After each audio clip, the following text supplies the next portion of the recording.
You got that. Right in the flag. There you go. Good. Making sure we got it Good. down. Testing. Is it on? Just look, there we go. Testing. There we go. Can you hear me? Yes, ma'am.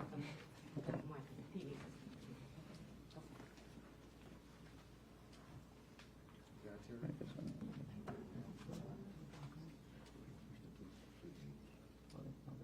You have a name to put? Okay. Well, it's right in front of her.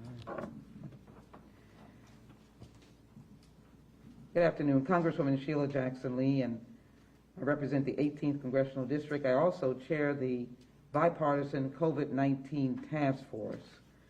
I'm wearing a mask at this time, which I am going to take off just for a brief moment as we are speaking, mindful of the fact that we have a very significant but very emotional and devastating number, which I'm going to acknowledge at this time, and I'm going to ask for a moment of silence. This past week in Washington, I went to the memorial grounds to acknowledge and mourn, place a flag to acknowledge 700,000 Americans who have died from COVID-19 or the Delta variant. It is reported that every American knows someone who had a family member who died from COVID-19. We couldn't be more serious today. We'll now take a moment of silence to honor and to never forget 700,000 Americans who have died from COVID-19.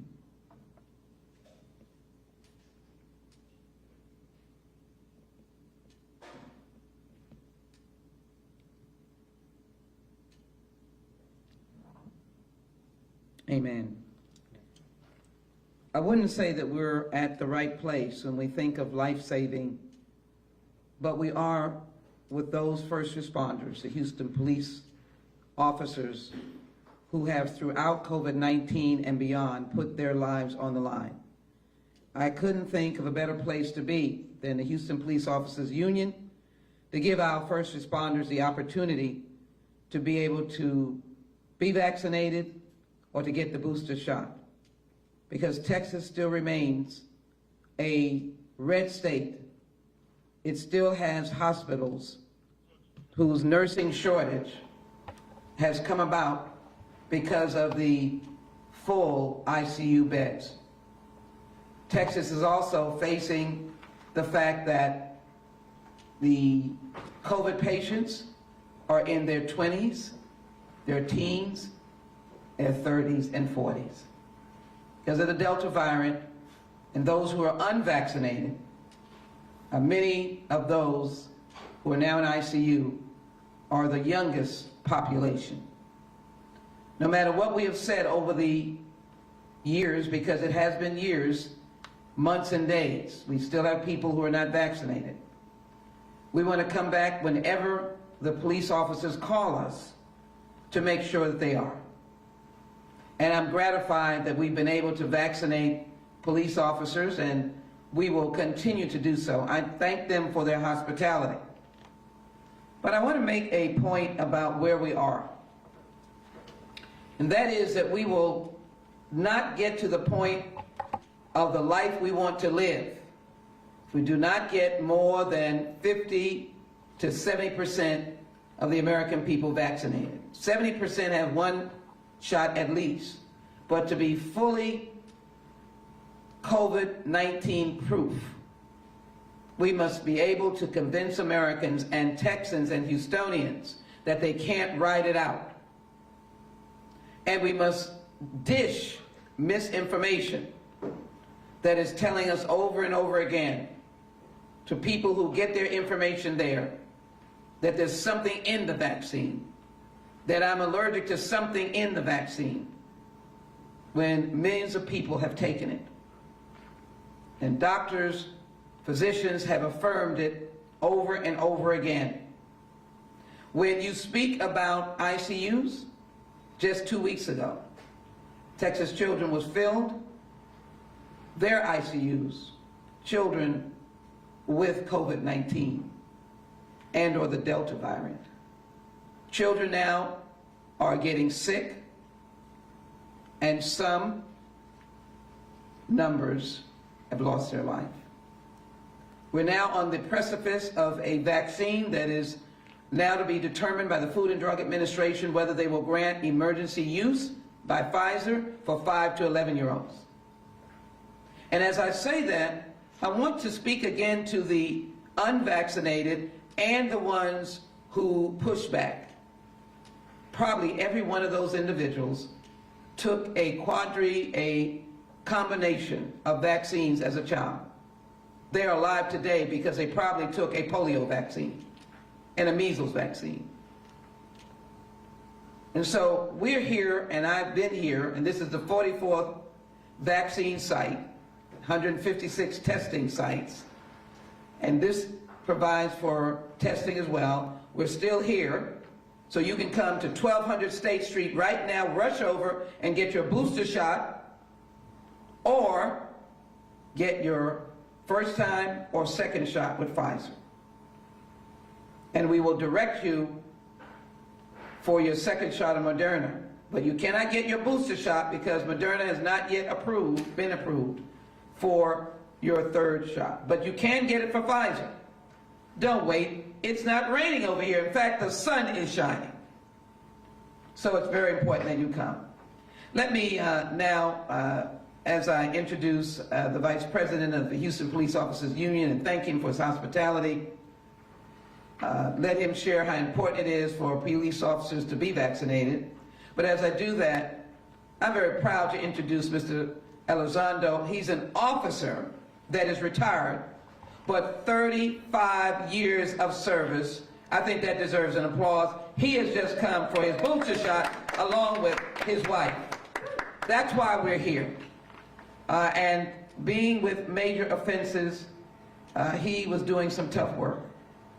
And as I do that, Mr. Neely, Officer Neely, I want to acknowledge the loss of your brother, who was funeralized this week, to express my sympathy again to his family and the honor of being able to meet them. But we pray for all of those who are constantly on the front line. Sergeant Neely.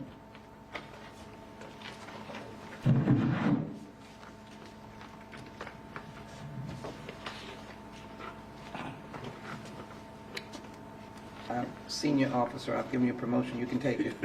I'm staying senior police officer.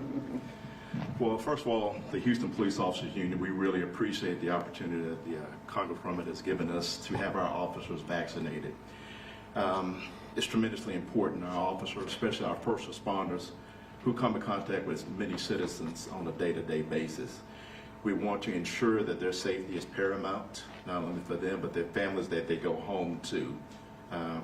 When our senior officers, after 35 years, he sees the importance of coming over to get vaccinated along with his family members. Again, it's been a great opportunity with the Congresswoman to come out to the Houston Police Officers Union. She was actually leading this opportunity actually in December. She was able to test. We had several hundred officers as well as their family members that come out and were tested last December. And again, that just kind of shows her commitment to the citizens as well as our officers and their family, especially those first responders who are out there every day. We've had several of our officers come out today to get vaccinated. We will continue to be here until another hour or so, and we are located at 1602 State Street, and this is the Houston Police Officers Union.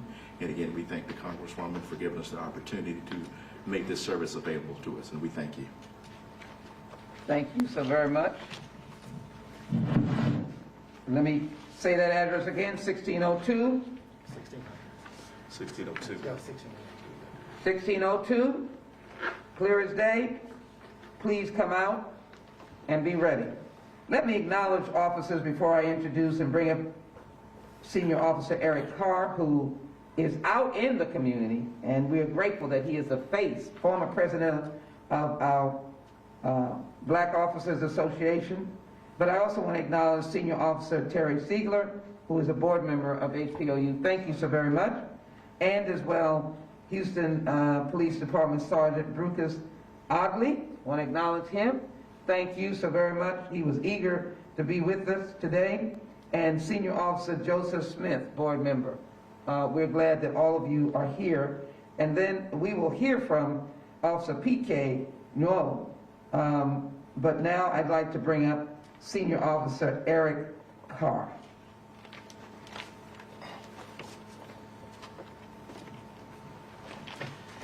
Hello again. My name is Eric Carr. I'm the African American Community Liaison for the Houston Police Department Community Affairs. I want to thank the Congresswoman for all of hard work that she does in our community. We also want to encourage and motivate all of our community members to make sure that they are getting the necessary informed information so they can make the best choice for themselves and their families. Testing. So they can make a good choice, the best choice for themselves and their families. Please be aware of misinformation. Be aware of misinformation on the internet. So if you have any concerns, make sure you consult with your physician or a doctor. But we want the community to know that the Houston Police Department is doing everything in our power to make sure that our officers are safe and make sure that the community is safe. Again, remember that we are stronger and safer together.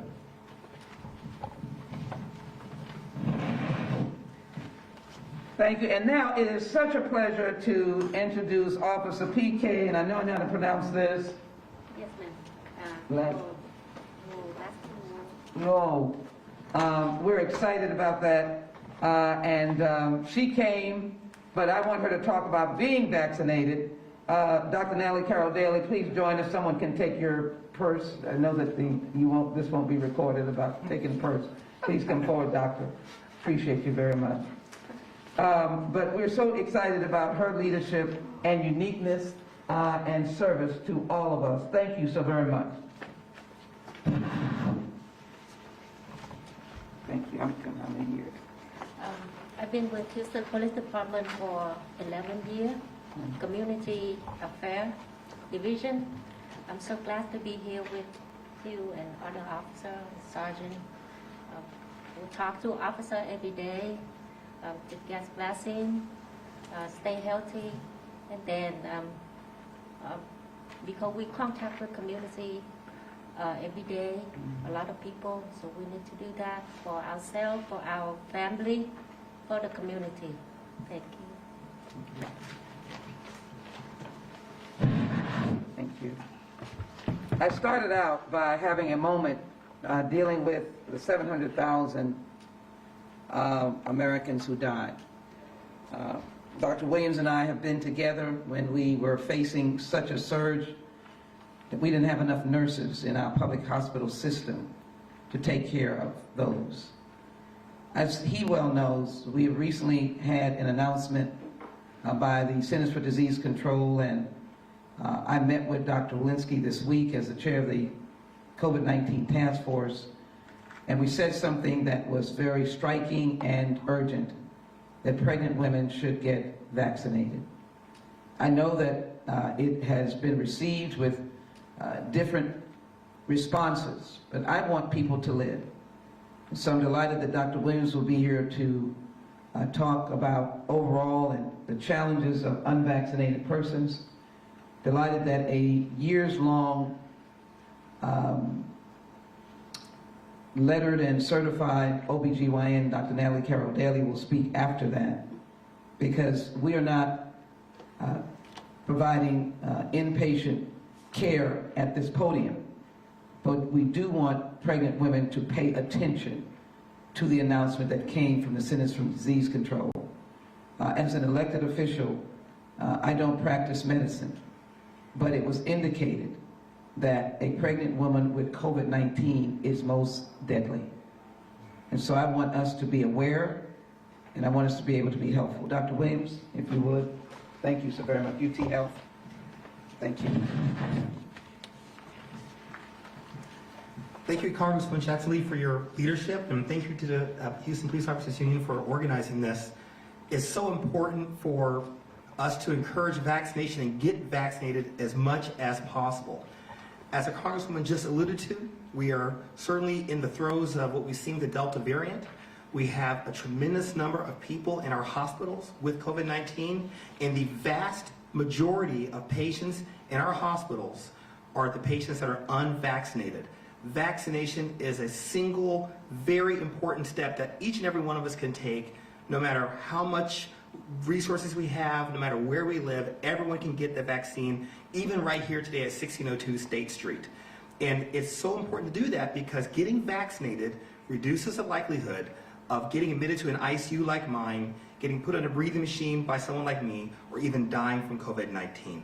So every adult should be getting vaccinated if at all possible. Please get vaccinated. Don't end up in an ICU like mine.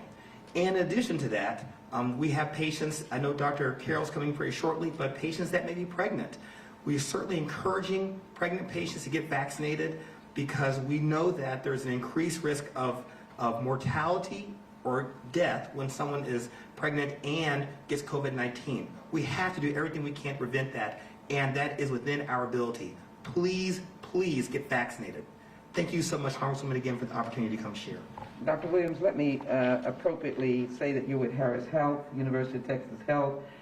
He is an ICU physician with UT Health and LBJ Hospital. I'm going to just question you so that you can say that in terms of people saying Delta and COVID is gone, is passed, everything is well. Could you speak to the fact of whether it's passed? We would like it to be passed, but is it passed, and are you still seeing ICU patients? COVID-19 ICU patients? Yes, we are seeing COVID-19 ICU patients now. There are new people still coming into the hospital with COVID-19 right now. And even though we've seen a large increase in cases with the Delta variant, and it seems like the number of hospitalizations is going down now, the more we have members of the community that aren't vaccinated, the more opportunity there is for someone to get the Delta variant or for more variants to occur. So we really, if we're not getting vaccinated, we're helping promote more people getting the Delta variant, and we're helping more variants to be made to make more people sick again. Let's get past this pandemic. Let's do everything we can, wash our hands, social distance, wear a mask, and get vaccinated. Thank you so very much. I want to be very clear. This is not a doctor's office. We are not providing medical care standing at the podium. What we hope is that the women who will be listening will go to their health provider to be able to consult with them and hear the facts that pregnant women are encouraged to be vaccinated for the health of both them and the child, and that the mortality rate is high if they get COVID-19. Now let me also be very clear that this information is always followed by misinformation. Police officers know that the best way they can solve a crime is to get the truthful facts, to get the right facts, because the wrong facts will send them in the wrong direction. We want everybody to get the right facts. And I am pleased that Dr. Natalie Carroll Daly, an OBGYN of over 40 years, who has provided medical care in hard-to-serve areas and to populations who have a difficult time accessing health care. She has seen mothers and healthy babies, and she knows the pathway for a mother to be healthy and for a baby to be healthy. First, I want to thank her for her service of years of providing care in neighborhoods where many could not get health care. Dr. Carroll.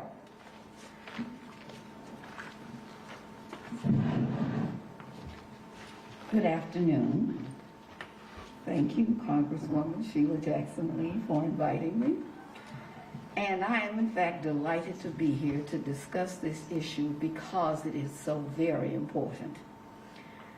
It is disheartening when we have persons who decide they will not become vaccinated for whatever reason, often because of disinformation, and then to have them become very ill and lose their babies and lose the lives of the mothers. 3 weeks ago, we had a large number of mamas and babies that were in trouble at Memorial Hermann Hospital, and some did not survive. That is a tragedy that does not need to happen. We have not seen that happen in people who have been vaccinated. It is a very serious thing. I have been so excited when my patients have gotten vaccinated because I am still delivering babies. It is my favorite thing to do. And what I have encouraged them to do is to make sure that they get vaccinated and that they get both injections if those are the ones that they're taking. But it is just urgent that pregnant ladies get vaccinated. It has been found to be very safe. And it has also been found that when you don't get vaccinated, it's very unsafe. You cannot listen to people who don't have any medical background telling you how to protect your body when they don't know how to protect their own. It does not make sense to me that you don't think about the fact that normally you would get medical advice from people who are in medicine. It would appear to me that it does not make sense to get information related to medical issues from social media and from odd people on social media. And I'm sorry, but entertainers have no idea what's going on in medicine. They are not reading journals. They are not keeping up with the research. It is very sad to spend your time and spin your wheels doing things that are non-productive and possibly destructive unto death. We want our babies and our mamas to thrive. We do not want them to end up with a double funeral. That just does not make sense, and we don't have to do that. So I want to encourage you, because the latest numbers are just about really frightening. We have pregnant women who get COVID and have not been vaccinated are 2 times more likely to die. And the likelihood of saving the baby is not great either, and particularly depending on how early in pregnancy you end up getting it. So why not do the thing that's going to make a difference for both you and your unborn child? Under normal circumstances, most mothers want to do whatever they can to protect their unborn child. And that would mean get the vaccine. It will make a difference. And remember, too, that if you do not get it and the baby does survive, wouldn't you like to raise your own child? I would like to have and did raise my own girls. I wanted to do that. And I would think that most people having their babies would like to raise their own children. You don't want to leave that to somebody else. And more importantly than that, and past that, is that if you get the disease itself and you end up being very ill and end up with leftover things that happen to you because of not having taken it, you're not able to take care of yourself or the baby. The simplest thing to do is simply to get the vaccine, because it changes the whole spectrum of what happens to you and your baby, literally for the rest of your life. And it is just a short thing. My mother died when she was 93 in 2011, but she was orphaned in the pandemic that they keep talking about from the early 1900s. Both her mother and father died. She spent a lifetime talking about how much she wanted to see her parents at some point. And I can't think but that we have so many children who are being orphaned because of this. And a lot of people are ignoring that. But it is a real situation that has to be dealt with.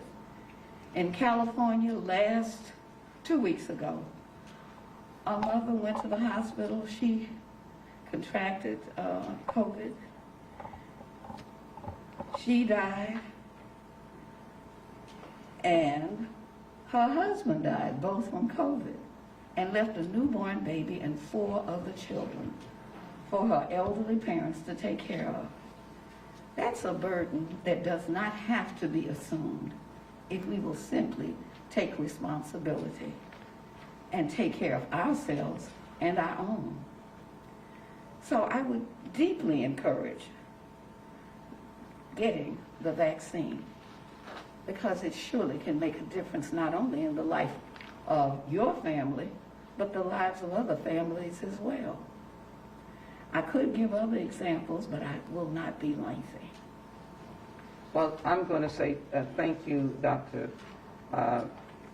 Carol Daly, and just ask the question that I have been told by pregnant women is that they have seen on social media or they have heard that the vaccine hurts them and their baby, and that's why they're not going to take it. That is an error. I have had multiple patients to take the vaccine. None of them has been hurt, but the most exciting thing to me is that when the mother takes the vaccine and she then delivers her unborn child, that child already has antibodies to protect it from COVID. And that to me is just past exciting. So that is not a good reason. Again, we cannot get medical advice from social media. Who's on the other end of the message that you're sending? Do you know who they are? Do they mean anything to you, and do they mean you well? We have heard things that have been quite erroneous from persons on social media, and we've even seen it be debunked, and it can be quite obviously so.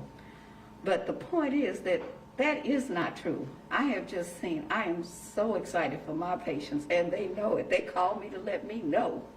They text me to let me know that they've had the vaccine, because they know I am pushing so hard for them to do this, because it is the safe thing to do.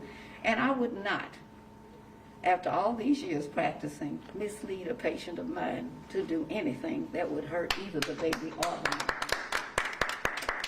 Thank you. Thank you so very much.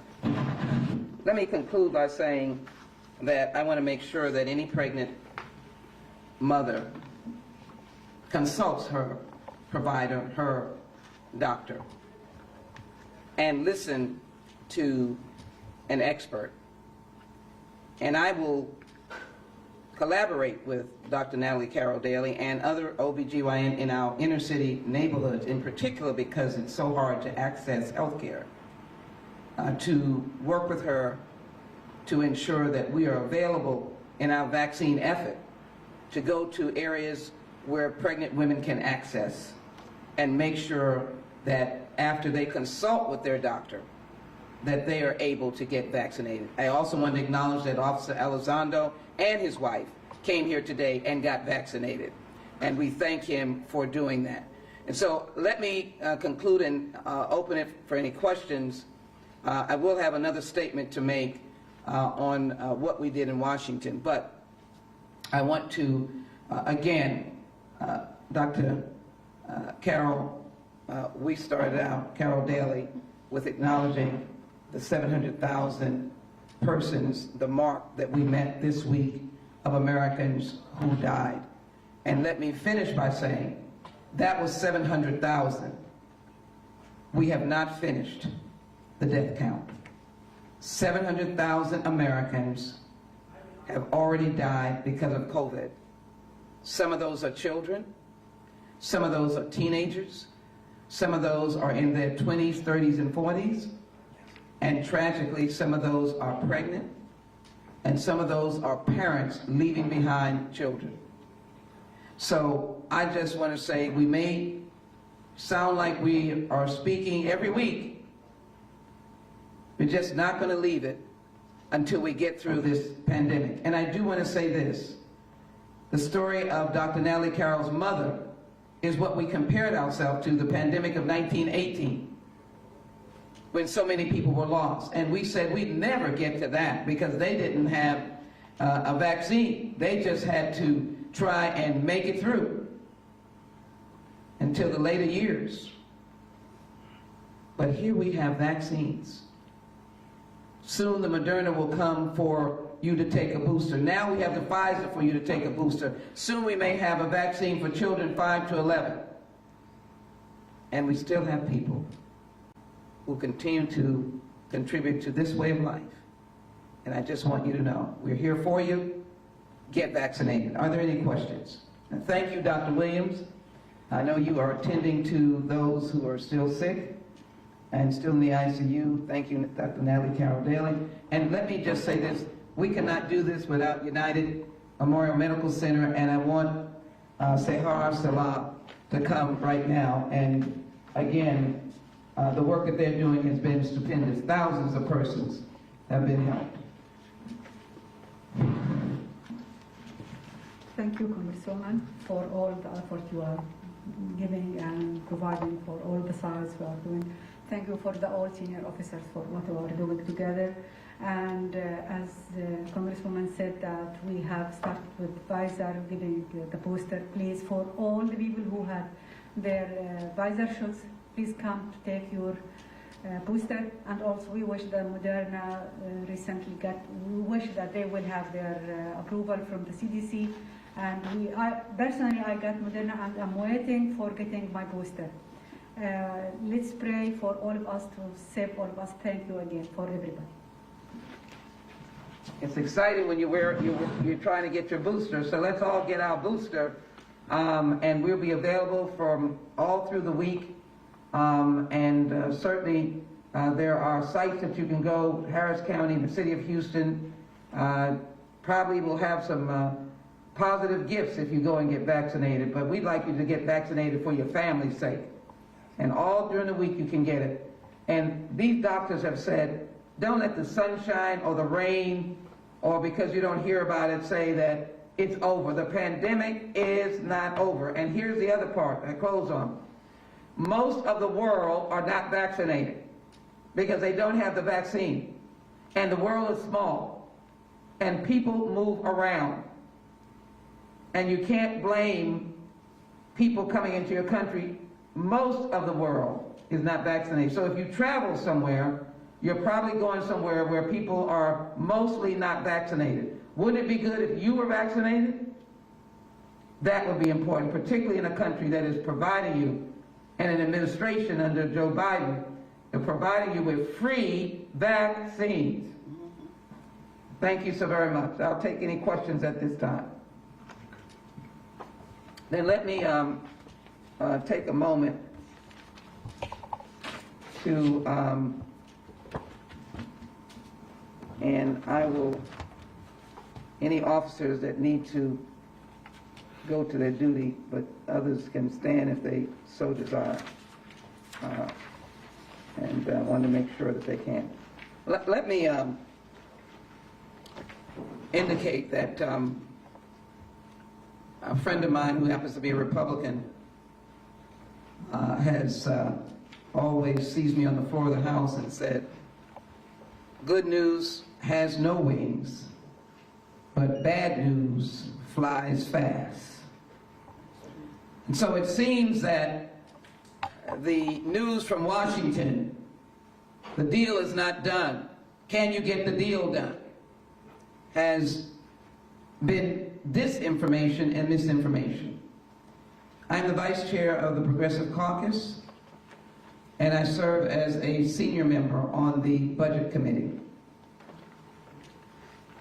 And it is important to really give you the facts of what is transpiring.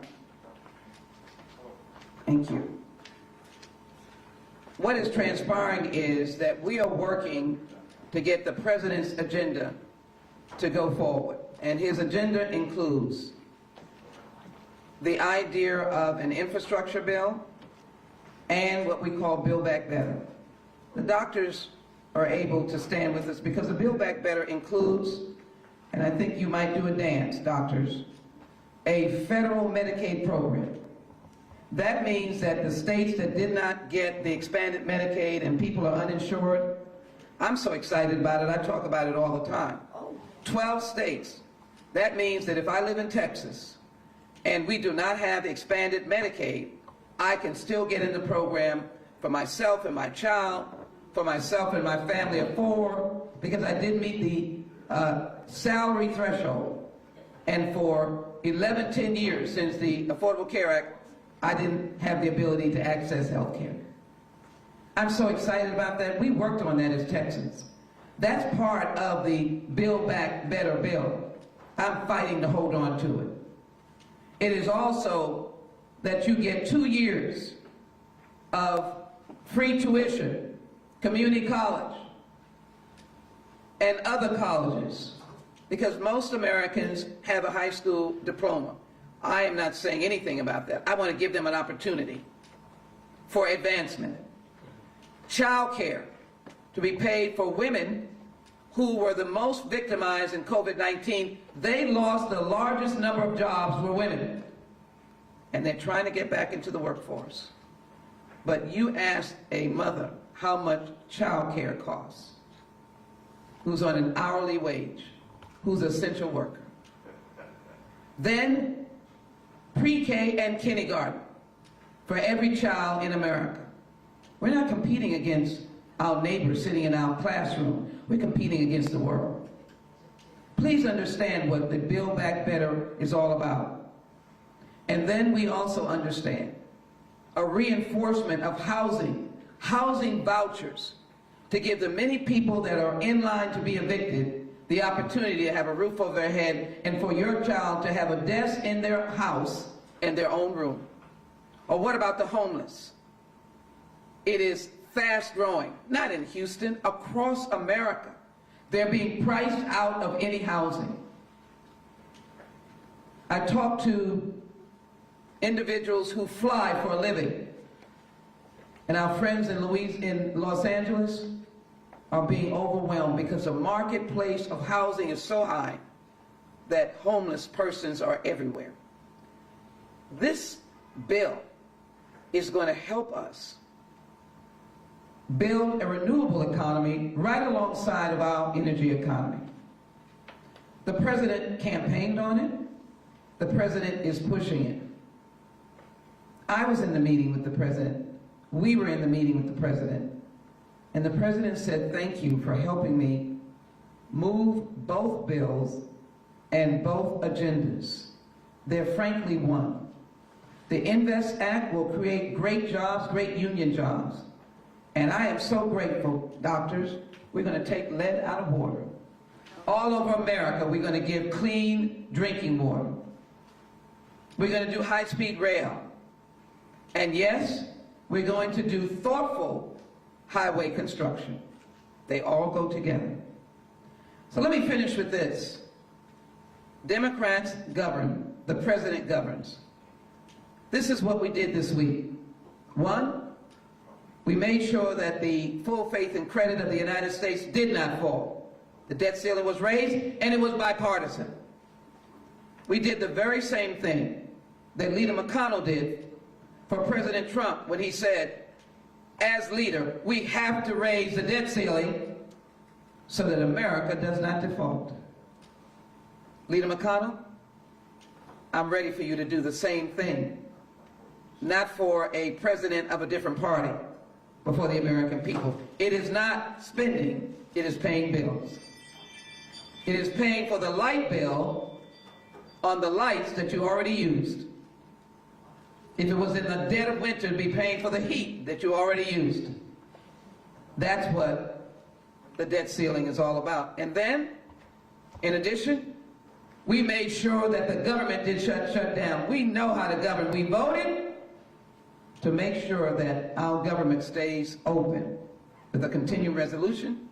And we voted to make sure that those who work for the U.S. Department of Transportation, building roads, out on the streets and highways right now, that they didn't have to stop working. So I'm committed to 6 minutes, 6 days, or 6 weeks. But we will get both bills for a transformational new America. Can you imagine?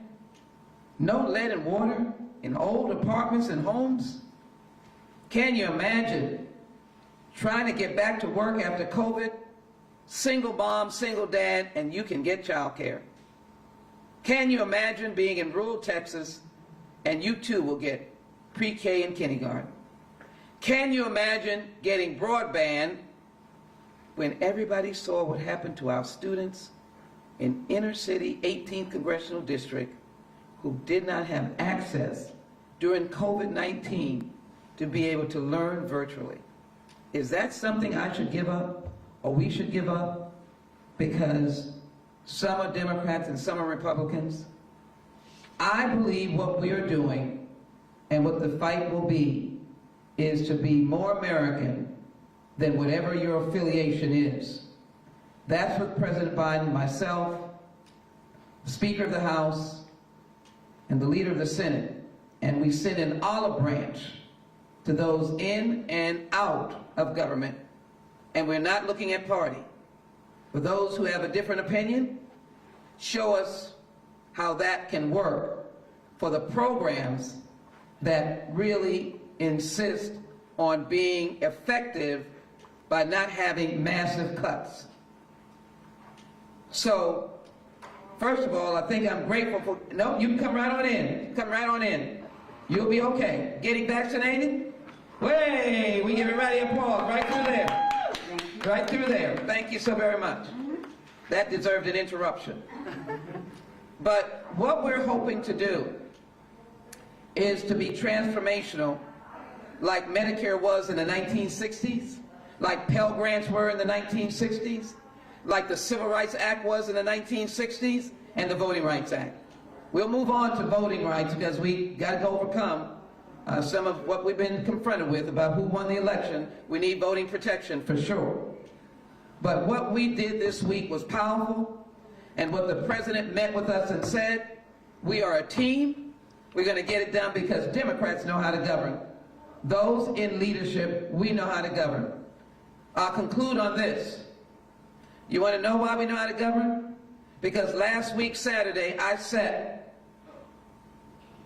in a room for almost 12 hours on a budget committee, passing the Build Back Better Act, reading through it and reinforcing the need for Texas to have a federal Medicaid program, because we are the poster child for the uninsured. And in 2010, there were 6 million of us uninsured. The numbers have not sizably improved, though many have gotten the Affordable Care Act. Many are still having to either pay out, not take medicine, not see the doctor, and be diagnosed of, tragically, stage 4 cancer, stage 4 breast cancer. And as Dr. Carol Daly has said, some have died. I'm going to continue to press forward on the INVEST Act, so important to this community, as well as the Build Back Better Act, so important to this community, and both are important to America. You want to know what we did? We moved the ball forward, and now our sleeves are rolled up. We won't categorize anybody as a moderate or in the Senate. We'll categorize them as they should be. What are you going to do for America? We will get those both bills done. The numbers are not finalized, but we have put forward a pay-for that will pay for 3.5 million, and it certainly will pay for any number that we come up with that we can make happen for the American people. This will not create debt. We pay for it, and we do what the American people have asked us to do. So, I'm going back to work. We'll be engaging as we are through the virtual process all week and the days to come for the President to sign these 2 bills that we are very much a part of.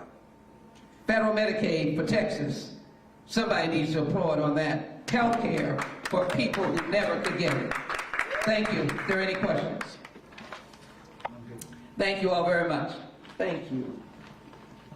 I didn't think I was so ready. I got lost. Well, it was my fault because I said, well, it was the wrong address. You did beautifully. That was